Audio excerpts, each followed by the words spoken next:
Last year, you drew some heat for your letter to President Bashar Assad in Syria because you basically thanked him for helping to protect Christians that were being slaughtered and persecuted during the civil war there by the jihadist groups. But now here we are a year later, and the dialogue continues as to whether or not the U.S. will allow President Assad to remain in power, or if the U.S. is ultimately going to have to support one of these potentially jihadist terrorist groups to overthrow him. What is the situation like from your perspective in Syria at this point? You know, I think the letter that I wrote has played out exactly as I had predicted. What we have now, Saudi Arabia and Turkey have formed something called the Army of Conquest. They did this back in March, and they have coordinated ISIS and Al-Qaeda. And when I say Al-Qaeda, they call it Al-Nusra, but it's Al-Qaeda in Syria, so I'll refer to it as Al-Qaeda. They've coordinated them, and they've begun a drive against the Syrian government. Syria still holds most of the population centers, which is key. But at the same time, the terrorists were making clear headway. Now we have Russia, which has finally said, look, we've had it. We have watched this game play out long enough, and we're going to put forces in there, and we're going to get this thing moving. We're going to get it resolved. And I'm really, really pleased that the Russians are putting some people in there who are genuinely going to fight, because I'm not entirely certain which side the United States is on. I think sometimes we play one side, sometimes the other. You know, we set up a no-fly zone with Turkey. The Kurds had almost completely sealed off the Turkish border. Now, all of the terrorist supplies and jihadists come out of Turkey, in the north at least, and the Kurds had very nearly sealed it all off. And so we went in, we agreed with the Turks that we would have a no-fly zone, and that no-fly zone actually is designed to keep open the lines of supply from Turkey going into the ISIS capital of Raqqa. And the Turks made a big show. They said, oh, well, we're now part of the coalition against ISIS. They have launched 300 airstrikes, and only 1% have been against ISIS. All of the others have been launched against our Kurdish allies. And so clearly what Turkey is doing is they're opening a wedge so that the lines of supply will not be cut off to ISIS. And the United States, unfortunately, has been cooperating with them in doing this. Indeed. Would you say that President Obama is essentially in violation of the Constitution, perhaps as he was during the Libyan war, by supporting various factions there against Gaddafi in Syria, by basically putting America into a state of war in Syria without getting congressional approval to do so? Well, I won't speak to Obama in particular. I will tell you, beginning in 2011, Hillary Clinton, as Secretary of State, put into place a series of actions to overthrow the secular governments in the Middle East and to replace them with radical Islamic regimes. Why she was doing this, I know she has great connections, financial and otherwise, with Saudi Arabia, with Qatar, with Kuwait, with some of the tyrants of the Arab world. They tried to overthrow Egypt, and the Egyptian people rose up. 30 million people in the biggest demonstration in all human history took to the streets in Egypt, and they took back their country from the Muslim Brotherhood. The United States did succeed in destroying Libya. Libya no longer has a government. It's simply a land of chaos and disorder. But we attacked Libya with the express purpose of capturing their weapons, sending them into Turkey, and then Turkey, in turn, uses those weapons to arm jihadists to attack into Syria, which was a neutral, non-belligerent country, had never taken offensive action against any other nation. And so, yes, I think clearly the coalition against Syria is in utter dramatic violation of the law of land warfare. So here we are, obviously, in a region with so-called allies like Turkey and Saudi Arabia, whose interests don't seem to be that of the American population. We actually seem to be more, actually, you would think we'd be more allied with the Russian perspective, as the Russians are now involving themselves against ISIS. And yet here we are, we could potentially end up in a confrontation against the Russians in Syria. How could you see that unfolding? You know, the hypocrisy of the positions taken by NATO and to some extent the United States are just stunning, because we claim that ISIS is the greatest threat to mankind and that it's got to be stopped, and yet we attack their biggest enemy, which is Syria, and now the Russians rush to the rescue and provide inspiration to the world.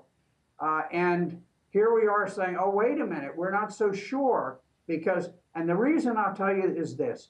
We know that when the Russians go in, and they're going into Latakia province, where they're in a position to seal off another piece of the Syrian border, where supplies are coming across to Al-Qaeda, we know that the Russians mean business.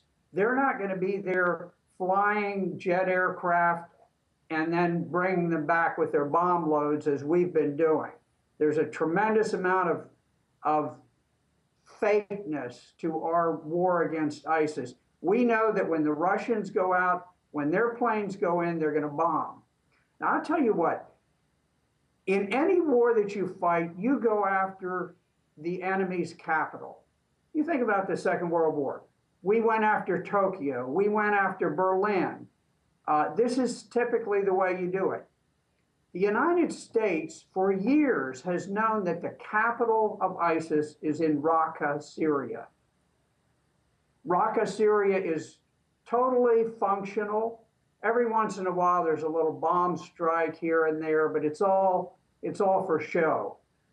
We have allowed Raqqa to function. I don't believe that the Russians will do that. And I'll tell you what, if I were advising President Putin, I would tell him, you know what, coordinate with the Kurds, coordinate with there are Sunni tribes that are very much against ISIS in that area. Coordinate with them, give people a certain period of time to get out of Raqqa and flatten that city. Turn it into dust, because that is the capital of ISIS, the most evil, the most demonic force on the face of the planet, and we need to take it down. We need to take out their capital. But as we pointed out, it does seem that ISIS itself was allowed to form because of American support against Assad going back to 2012 by actually arming many of these jihadist groups that ultimately seem to have metastasized and splintered off into what is now ISIS. So again, it shows the contradiction of policy here from the United States' point of view. In one sense, saying they want to attack and destroy ISIS. On the other hand, people like Petraeus have said that we should support Al-Qaeda, al-Nusra against ISIS. What do you make of those kind of claims? I think they're idiotic. I know Petraeus, while he's in disgrace, I know he was supposed to be the big military leader. I have no confidence whatsoever in somebody who says that we ought to be working with the most brutal terrorist in the world to bring down Syria. Now you think of it, before this started in 2011, Syria they had the greatest religious freedom, they had the greatest rights for women of any Arab nation. And here we are saying, we're going to take sides in a religious war between the Shiites and the Sunnis. We're going to side with the Sunnis.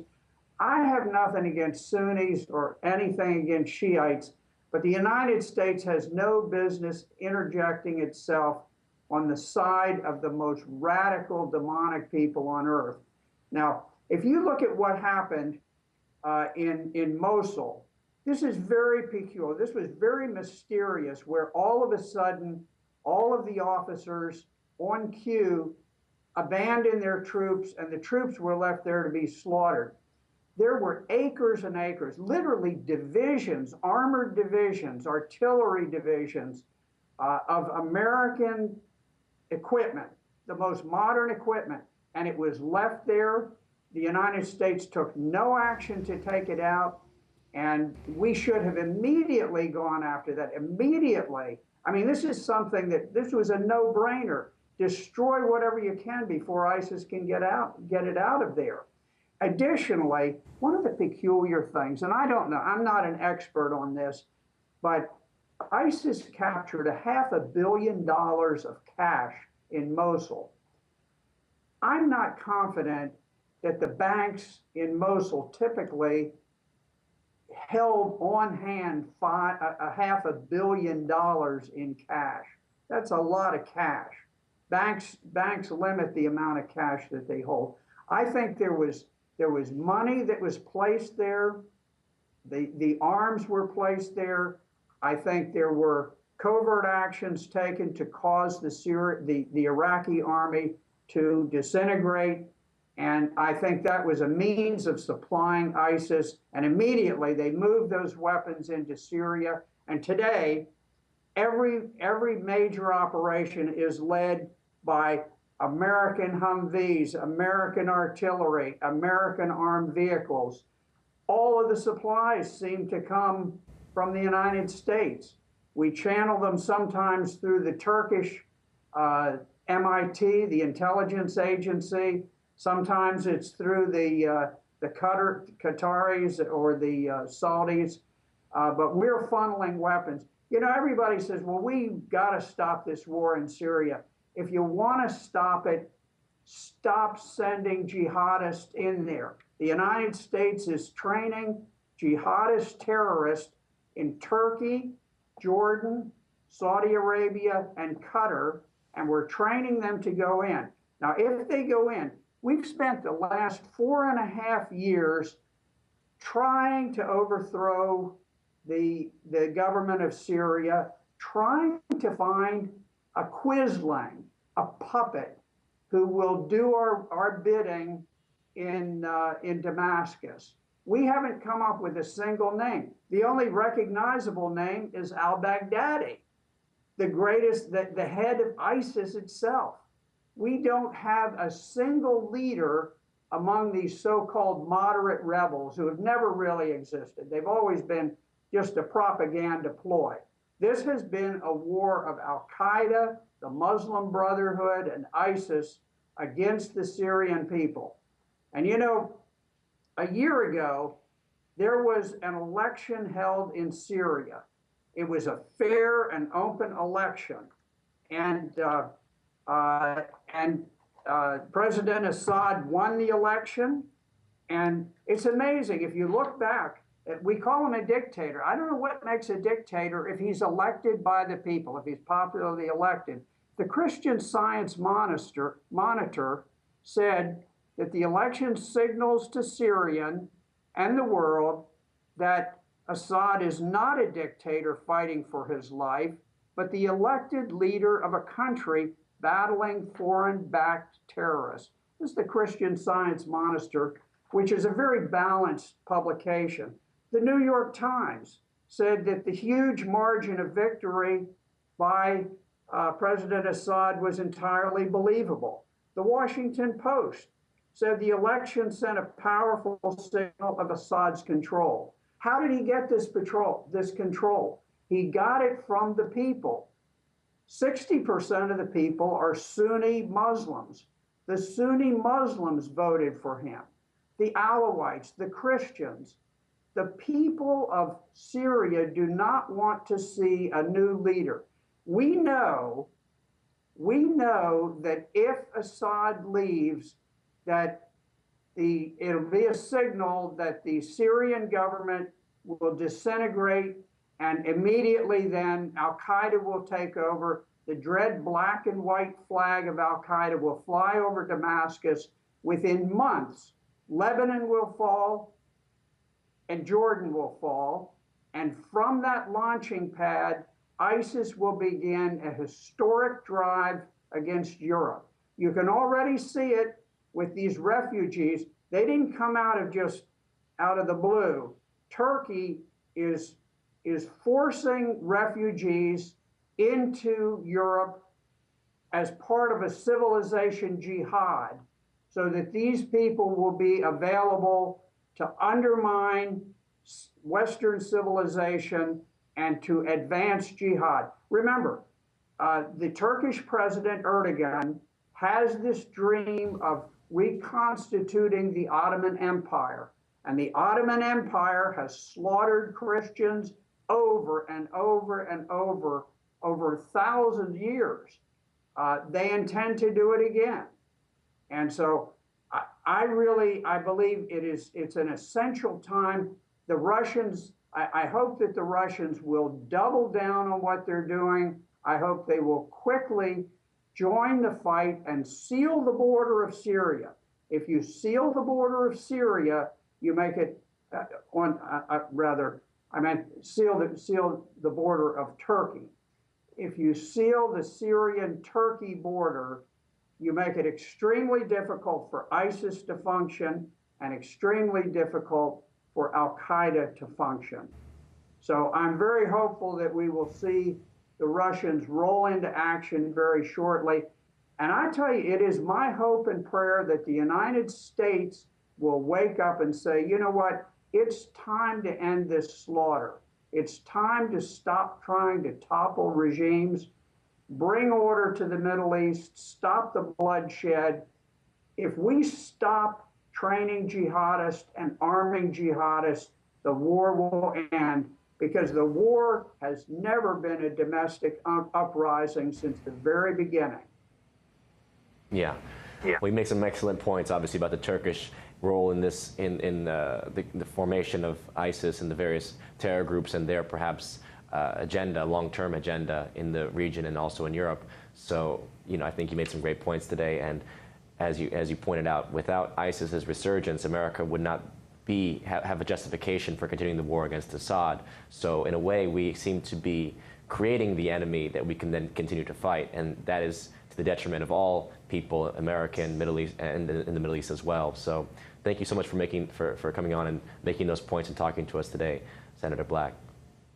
Well, thank you very much, and I hope that the next time that we meet, we can say that finally the United States and Russia have joined hands and gone against ISIS and crushed them. I think we can do it if we can simply have the political will to make it happen. Absolutely, absolutely. No, totally agree. Thank you again for joining us today. Thank you very much for letting me be here.